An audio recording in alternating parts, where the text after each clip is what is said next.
sanad walba hadduu aan imaada alxamdulillah sanad walbana I make sure that I see Sheikh Abdullah. Sheikh Abdullah is not my aha macalin bas. Sheikh Abdullah is like my personal mentor.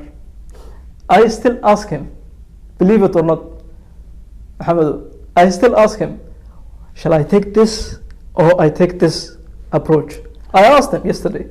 Yesterday we had a dinner meeting and I asked him, shall I go into this route or this route?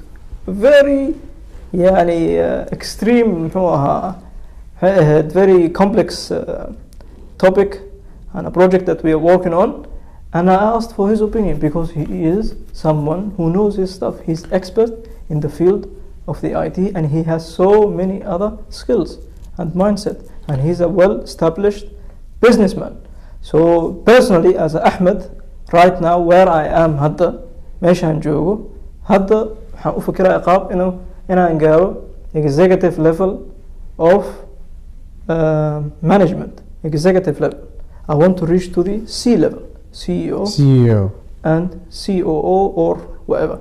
Okay, so that's what I will read. So this is what I'm asking Sheikh Abdullah right now. Where shall I take? So he is Sheikh Abdullah muxuu yahay maaha macallin, maaha saaxiib. He is like my personal mentor oo kale, and that's what you need. That's what you need. Qofkaas oo kale u baahan tahay. Qof kuu sheegi karo, someone who has been there before. qof baa kaa horreeyay oo meeshan soo arkay oo jidkan maray baa u baahan tahay Maxamed. waxaas oo kale ma aragtay buug ka akhrin kartid buugtana ma ku sheegayo ma fahmino waliga daawo 100 YouTube waliga wuxuu ahaa 100 buug akhri jaamacad walba ka soo qalan jabi. You will never see and you will never experience that unless you see someone and you take an advice from someone qof oo trustworthy oo wixii yaqaano oo wixii si genuine ahaan kugu sheegayo waa inaa heshaa. And Sheikh Abdullah rarely he is that.